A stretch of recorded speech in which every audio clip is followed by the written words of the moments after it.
mother and father were in love, but that love was fleeting, to be quite honest. And my father had unfinished business. My father had some soul searching he had to do. My father made a lot of mistakes at that time, and he had to own up to them. So he went back to the States before we did. My mother and father separated, and it ultimately was for good. And he had to find his way. But my mother was determined to give me the best life, to give her and I, partners in crime. We were teammates. We are teammates. That's my partner in crime. I tip my cap to my mother's courage every day, all day. She's a hard-headed woman. She drives me nuts.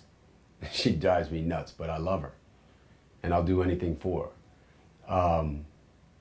Because she was so courageous and she found her own way. She made her own rules just so I could have the life that I have today. She knew she was going to raise me in the United States at some point, but in her mind at that time, it wasn't the right time to come back. So we went from Denmark to Bahrain.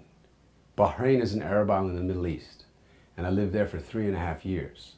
So from 6 months to 6.5, I was in a Danish-speaking country, learned broken Danish, like my diaper's dirty, I'm hungry, mom picked me up, the basics. My mother learned it because she had to survive, she had to communicate, she had to get by. Then I went to Bahrain, which is an Arabic-speaking country, and my mother didn't want to confuse me. She didn't want to put too much on my plate, so to speak. So going from Danish to Arabic, she knew that she was going to raise me in the States, so she put me in a British private school just so I could learn English. So I don't think I learned English until I was about 4.5, 5 years old.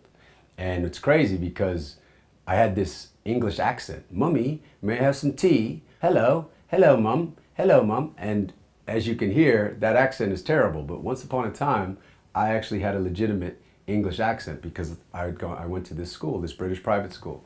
So by living in Denmark and Bahrain for 6 years, in that time, she was curious. She basically felt, we're this far around the world, let's see bits and pieces of the world. So we were in Denmark, we were in Bahrain, we went to Germany, we went to London, Pakistan, the Virgin Islands, we went to Greece, we were in Ghana. And it's such a cool story to tell. I mean, I've told this story a bunch of times and I hear it and I'm like, wow, I've lived a pretty cool life just in the first 6 years of my life. But I'm like, but then it kind of hits me that I can tell this story, but I really don't know details of places and people. I have to listen to the stories from my mom about the places we went, about the people we met, about the sights that we saw. Thank God my mother was picture happy and she was clickety-clack, clickety-clack, clickety-clack, and I get to look at pictures that are proof that we had this life together. I mean, I have pictures of me standing next to the pyramids in Egypt. I have pictures of me riding camels in Bahrain. I have pictures of me in Ghana. Ghana is a part of Africa. I have pictures of me in villages. That's not English. Villages. Bear with me. I remember in Ghana, a local village honored us as guests and they sacrificed a goat. And I was 4. And, I remember them bringing a goat in, bah, bah, bah, tied up by its hooves to a stick. And that was how they ate. That was their food. That was going to be my dinner that night. I didn't know it. I was 4.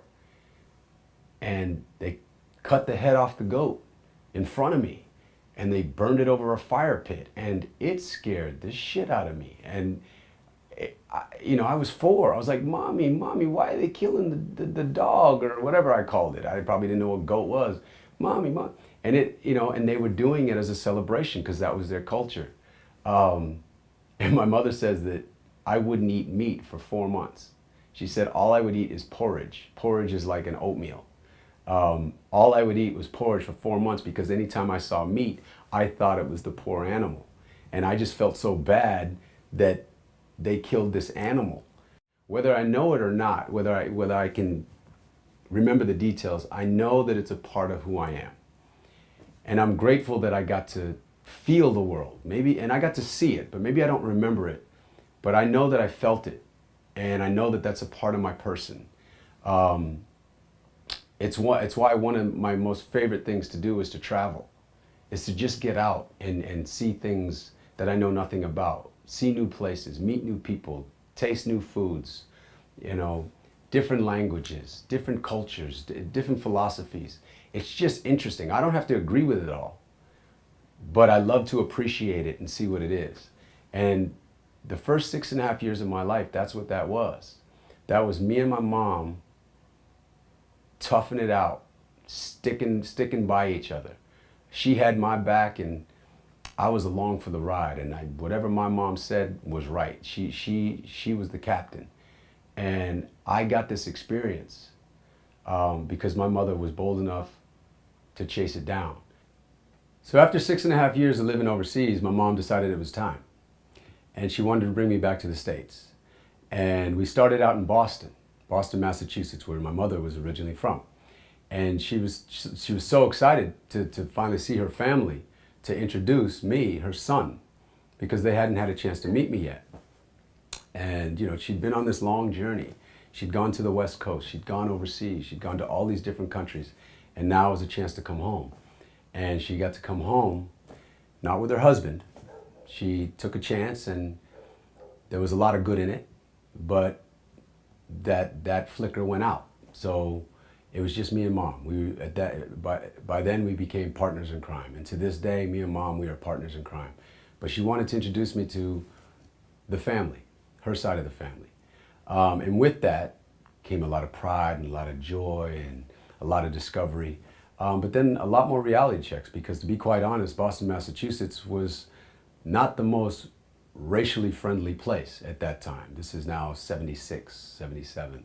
Boston at that time was a very divided city racially.